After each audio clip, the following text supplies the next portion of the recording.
Vaksinasi 3M dan 3T adalah kunci kendalikan pandemi. Vaksinasi 3M, memakai masker, mencuci tangan dan menjaga jarak. Dan 3T, testing, tracing, dan treatment, merupakan upaya yang dianggap efektif untuk mengendalikan pandemi COVID-19 yang ada saat ini. Vaksinasi saat ini sudah dan sedang berlangsung. Masyarakat diminta untuk siap divaksinasi saat gilirannya tiba. Untuk 3T, pemerintah sedang melakukan penguatan.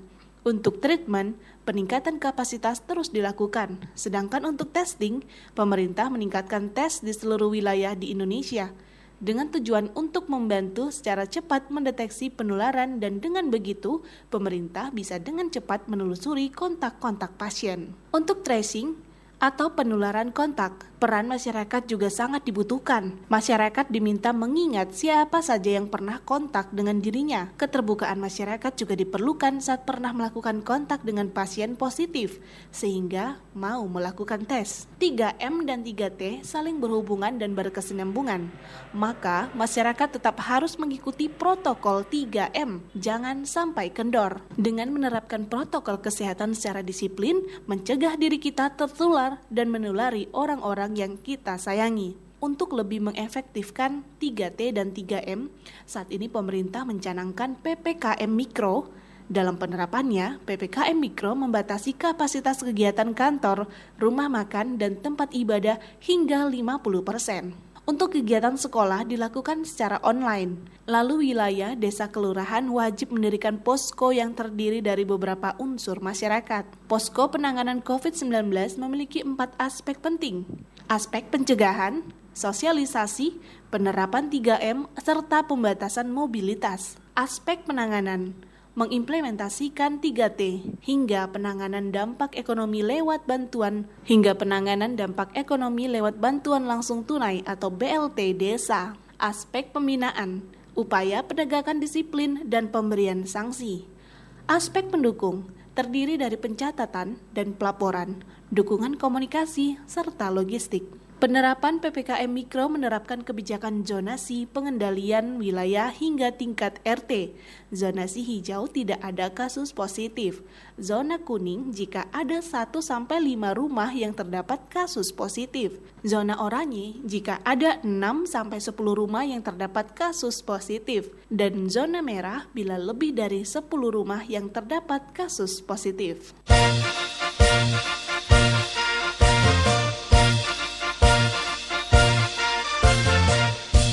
Bambu runcing, sebuah frasa yang kerap terdengar saat peringatan kemerdekaan Republik Indonesia. Bambu runcing merupakan senjata khas bangsa Indonesia yang diperkenalkan oleh tentara Jepang kepada para pemuda Indonesia yang dipaksa mengikuti pelatihan militer ketika Jepang mengalami desakan perang pada tahun 1943. Senjata yang terbuat dari bambu yang ujungnya runcing dan tajam ini digunakan untuk mencederai lawan saat pertarungan jarak dekat, agar kemudian bisa merebut senjata lawan dan menggunakannya sebagai senjata baru pengganti bambu runcing.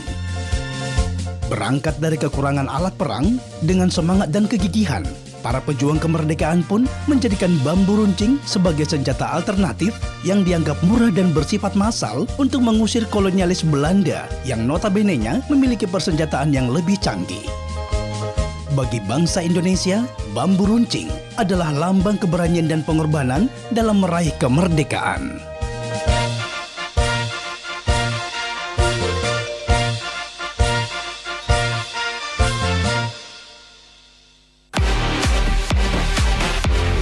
Pro 2 Isu.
Sahabat Kreatif, pukul 16:09 waktu Indonesia Barat. Sahabat Kreatif masih bareng dengan Joyce yang temani kamu sore hari ini. Dan sahabat kreatif, kali ini kita berada di Numpang Nampang ya. Kayak yang aku udah kasih clue tadi sahabat kreatif. Kali ini kita barengan dengan ada Bang Adev dari Shundaiva. Tapi sebelumnya sahabat kreatif, sebelum kita sambung ini dengan Bang Adev, ada musik opening tersendiri sahabat kreatif yang menjadi ciri khas dari Shundaiva yang mau kita dengerin dulu sebelum kita mulai obrolannya.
Oke deh sahabat kreatif, itu tadi untuk opening nih, untuk musik opening untuk ciri khasnya yang jadi ciri khas Shundaiva ya. Aku nggak begitu ya sahabat kreatif.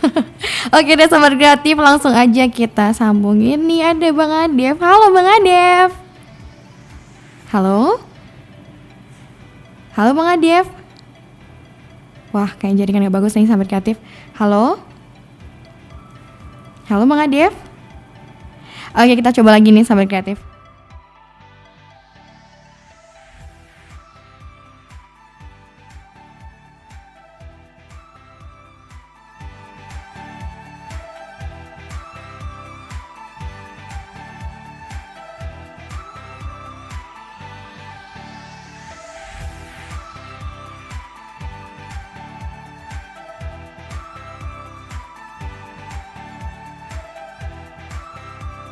One, two, three.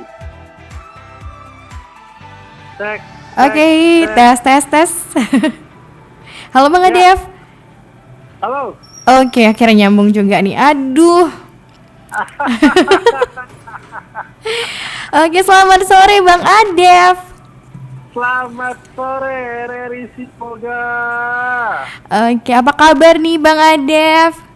Alhamdulillah baik. Senang bisa kembali lagi ya on air di Reri Sipoga, karena tahun lalu sempet juga. Cuma kalau tahun lalu itu via Zoom, jadi itu via Zoom. Tetap masih via Zoom, tapi orangnya belum kelihatan juga. Oke deh, Bang Adev senang sekali ya masih sehat di tengah wabah pandemi COVID-19 ya. Nih ya. Bang Adev, Bang Adev ini sahabat kreatif adalah seorang musisi yang multi talented. Nah, selain bisa gitar, piano, bass, juga seorang drummer ya Bang Adev.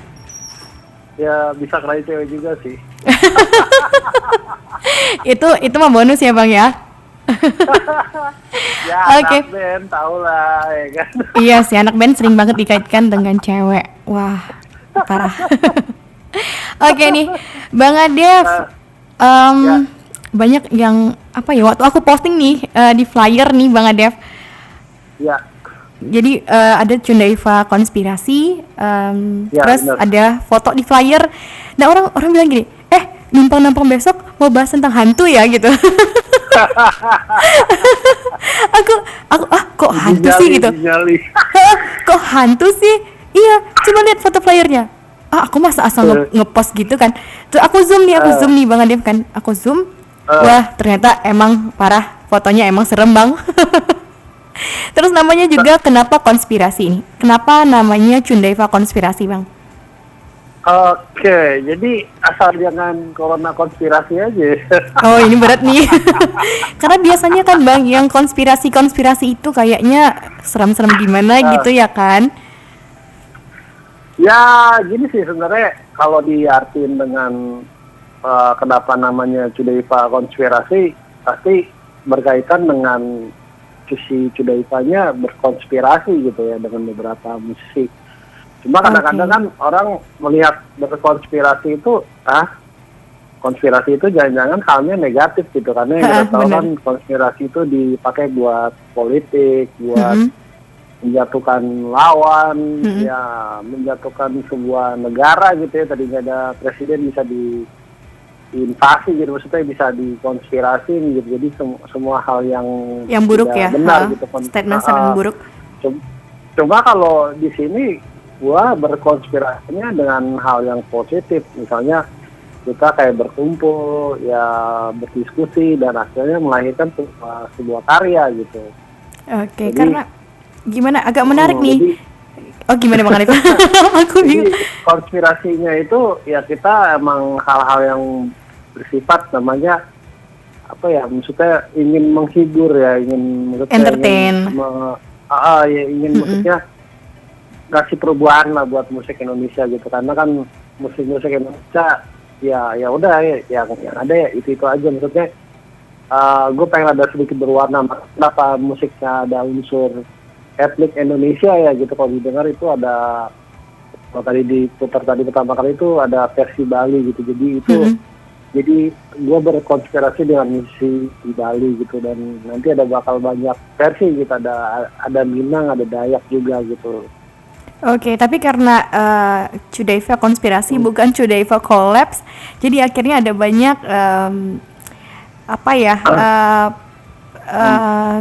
mungkin pemikiran yang akhirnya kok konspirasi sih, aneh gitu ya Bang ya. Karena biasanya kan pakai kata collab nih kalau untuk ngetrennya.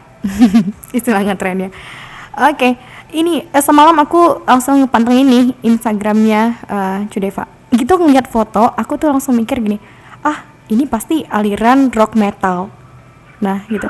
Ternyata setelah aku tengok, kok etnik gitu ya. Bahkan Bang Adif, aku cukup surprise sendiri, ada banyak genre termasuk dangdut. Wah, gimana nih Bang Adif? Ya apa ya, maksudnya gue sebelum bermain musik etnik ini emang sebelumnya hampir main semua genre ya. Jadi mainin dari pop, rock, terus dangdut juga gitu, sampai main musik pengen dapetin cewek juga pernah gitu. Pengen dapetin cewek cakep gitu ya kan, kesampean juga gitu. Karena berkat musik ya. Itu pas ya berapa tahun ini tuh kayak mikir, kayaknya pengen main musik udah sedikit beda deh dari yang sebelum-sebelumnya gitu. Apalagi gue emang tertarik gitu dengan musik etnik gitu. Jadi ya tahun 2000 sebenarnya banyak perjalanan juga ya, karena emang main musik udah lama juga. Terus pas di tahun 2014 itu gue pernah ke Padang waktu itu bareng sama Gilang Ramadan kan. Jadi waktu itu ada ke kampus isi Padang Panjang. Jadi itu kalau di Jakarta tuh IKJ lah, kampus musik lah ya. Jadi pas di sana datang, gue melihat banyak orang bule mainin alat tradisional Minang waktu itu, talempong tuh model kayak kalau di Jawa tuh gamelan ya, model kayak gamelan gitu. Dan gue terkaget, kok banyak bule yang belajar musik Indonesia ya, kok orang Indonesianya main musik barat. bener nih Bang Adif, bener. Terbalik nih, gue jadi kayak gue sempat waktu itu mikir. Nah dari situ tuh gue yang mikir, kayaknya gue emang gue coba mau ada sedikit beda deh, mungkin gue coba mau mainin musik etnik, cuma gue yang nggak pure etnik, jadi ada sisi modernnya, ada, jadi kalau dengar ada modernnya, ada etniknya gitu. Jadi ada kan orang sekedar etnik dari awal sampai habis just pure etnik. Kalau gue mungkin mau coba combine dengan versi modernnya gitu. Oke, tapi aku masih bingung sih Bang Adif, kenapa pilih musik etnik? Sementara kan kalau misalnya kita pilih musik pop atau musik-musik yang lebih ngikutin populernya sekarang itu kayaknya lebih cepet gitu menaikkan popularitas gitu nih bahasanya Bang Adif. Kenapa lebih tertarik dengan musik etnik yang rata-rata penggemarnya itu atau pendengarnya itu ya tidak sebanyak musik-musik pop? Ya, jadi sebenarnya gini sih, kenapa main musik etnik ya? Jadi gue ngerasa gue seperti di rumah gitu. I feel like home gitu. Karena emang gue ngerasa ini rumah gue gitu. Jadi gue ya pertama kan gue tinggal di Indonesia gitu. Jadi gue kenapa mau main musik etnik ya udah gue merasa kayak gue kayak lagi di rumah nih. Di rumah kan ibaratnya apa sih? Rumah tuh nyaman ya, tenang gitu ya. Kita emang bener comfort lah, nggak ya kalau di luar mungkin kayak gini lah, kayak misalnya kita tidur di rumah orang atau kita tur di hotel tidur, mungkin lebih enak tidur di rumah gitu kan. Bener banget. Lebih enak kasar sendiri kan. Walaupun ya gitu deh. Ya gitu, jadi walaupun gue sempat ada tur seminggu nggak pulang-pulang gitu, jadi gue kayak rasa gue kangen ya sama kasur di rumah deh gitu. Jadi musik etnik ini buat ada perasaan feels like home gitu ya Bang? Iya, jadi gue ngerasa kayak di rumah. Terus yang itu yang pertama, dan yang kedua ya kalau bukan gua siapa lagi yang mau mainin gitu, karena jangan sampai nanti budaya Indonesia, musik Indonesia ini hilang gitu. Kalau udah hilang nanti tinggal ditanya Indonesia negara apa ya, orang tanda tanya gitu. Karena rata-rata mostly orang pada mainin musik bukan musik asli gitu, ngerti kan? Musik dari luar lah, kita tahu lo udah ada K-pop, terus ya musik Jepang, terus Barat apalagi udah mendominasi gitu. Iya benar banget. Oke. Kalau aku lihat nih Bang Adif, musik walaupun musik etnik ini masih identik dengan musik metal, bener nggak Bang Adif? Masih dengan ada masih, walaupun ini Abang suka bermusik etnik, tapi masih ada seperti genre-genre metalnya. Nah, kalau misalnya kita mikirin genre metal nih, ini biasanya identik atau disamain dengan satanik. Wah, ini banyak nih di budaya barat sahabat kreatif ya. Jadi kayak apa itu yang akhirnya dikaitkan, oh dia tuh nyanyi 666 gitu ya. Ada terus simbol apa gitu yang akhirnya dikaitkan setiap musik metal itu menjadi ikoniknya satanik. Itu gimana menurut Bang Adif? Ya mungkin sebenarnya ada beberapa hari yang lalu ya ada yang nge-DM gue di Instagram. Aku ngeliat juga. Ada postingan, karena aku pantengin nih Instagramnya, aku ngeliat juga, wah dia kodenya gitu ya sama Bang Adif. Apa karena aliran musik atau pernah ketemu di suatu tempat gitu? Iya, gak tau tiba-tiba ada orang nge-DM gue, jadi dia ngaku dia pengen gabung di sekte ya, namanya gereja setan gitu kan. Dan dia ngerasa dia udah ketemu banyak orang dan ternyata orang itu tidak tepat gitu, maksudnya dia dari udah lama juga gitu. Dan gue sempat mikir kenapa ke gue ya, pasti gue nggak ada postingan yang hubungan dengan satanik deh gue bilang. Ya mungkin karena dari flyer yang di radio kan itu kan fotonya mencerminkan horor ya. Bener, kayak yang aku bilang tadi kan, yang orang lihat pertama kali numpang-numpang kok ngobrolin hantu gitu. Ya mungkin dia melihat dari itu, terus dia beranggapan kalau gue ya apa ya, pemuja setan gitu ya. Padahal malah kebalik aja ya. Jadi makanya bisa dibilang hari-hari gue bukan seperti itu, malah bisa dibilang itu cuma apa ya, cuma sisi gue bermusik aja sih gitu. Hari-hari mungkin gue kayak orang normal aja lah, beribadah gitu. Jadi masih punya Tuhan lah, masih mengenal masih mengenal agama gitu. Jadi kadang ya orang melihat bahwa ya don't ever judge belum tercover gitu. Kadang-kadang Bener. orang terlihat satanik, malah justru dia rajin sholat gitu. Rajin Malah ibadah orang ya. kebalikannya, malah orang kebalikannya, orang terlihat rapi ya kan, terlihat seperti bos, ternyata korupsi gitu. Wah. Konspirasi lagi nih Bang Adep.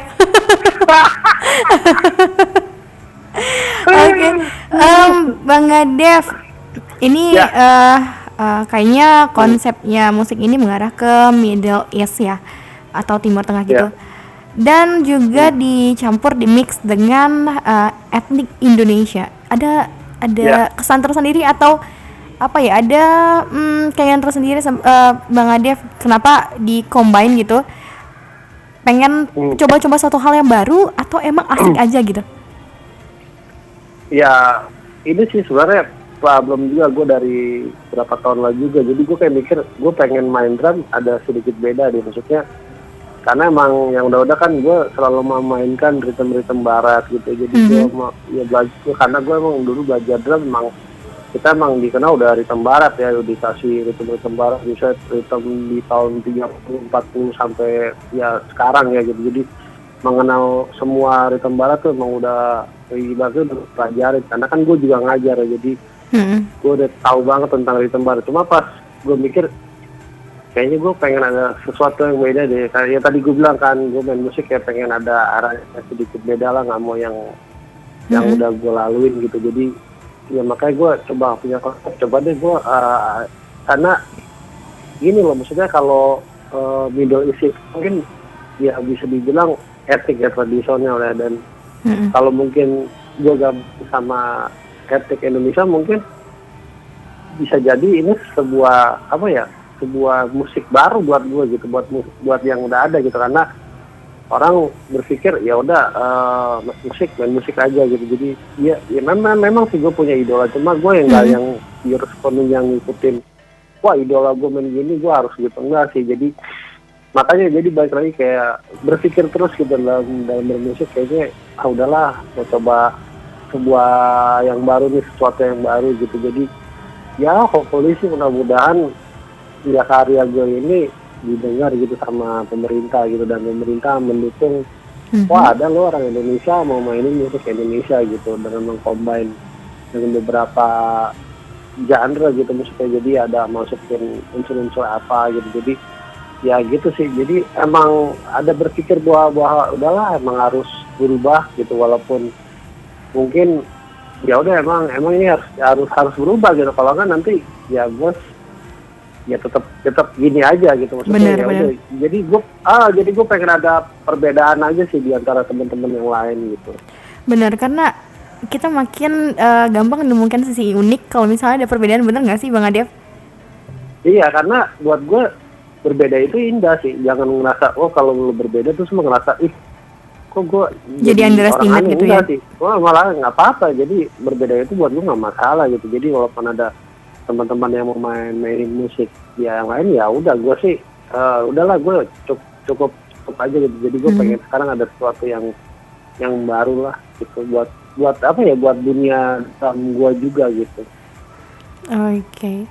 Tapi ngomong-ngomong soal bermusik nih Bang Adef, kan pandemi COVID-19 ini kan sudah 2 tahun ya Bang Adef melanda di Indonesia, bahkan di semua negara. Juga. Gimana sih sahabat kreatif lagi? Kelepasan nih. Gimana sih Bang Adef perbedaannya selama bermusik sebelum pandemi dan setelah pandemi? Ada nggak perbedaan yang cukup signifikan Bang Adef? Ya pasti ada ya. Jadi kalau bedanya mungkin sekarang kita banyak kebiasaan yang berubah ya. Jadi pandemi itu mengajarkan kita berubah pola kehidupan. Yang tadinya mungkin kita bisa bertemu langsung, tiba-tiba kita virtual gitu. Dan cara mengajar juga sama ya. Gue ngajar biasanya offline, tiba-tiba jadi online. Kita harus pakai teknologi gitu ya. Dan itu ya adalah kebiasaan yang baru gitu. Dan emang awal-awal sih belum siap, jujur aja. Waktu itu sih gue juga ngerasa kaget, karena emang semua orang lah, bukan gue doang gitu. Bahkan musisi-musisi dunia juga ya Bang Adef ya, sampai akhirnya membatalkan tur gitu. Bener. Jadi ya udah kita mulai dari situ, ya udah mungkin zamannya seperti ini, kita mesti seperti ini ya udah gitu. Jadi gue nggak yang menyalahkan, wah gitu, kenapa sih ada COVID gitu. Bener. Wah ini jangan-jangan corona konspirasi nih. Gitu.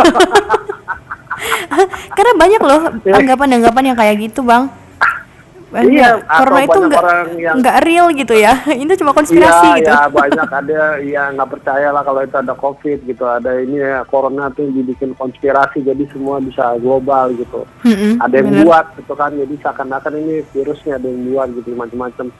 Cuma ya balik lagi gue nggak mau mempersoalkan soal itu, jadi gue coba ya udah emang seperti ini kita sebenarnya balik lagi kita memanfaatkan teknologi sih gitu. Jadi sekarang kan udah zamannya udah ini ya, internet yang bener. ya, zaman 5.0 kan udah masuk ke 5.0 nih kalau nggak salah. Bener. Jadi ya udah manfaatin teknologi aja, jadi kayak kita bikin konser virtual gitu, jadi semuanya emang virtual gitu. Jadi emang ya sekarang bisa dibilang orang malah jarang yang nonton TV gitu, banyak kan lebih seneng scrolling di HP.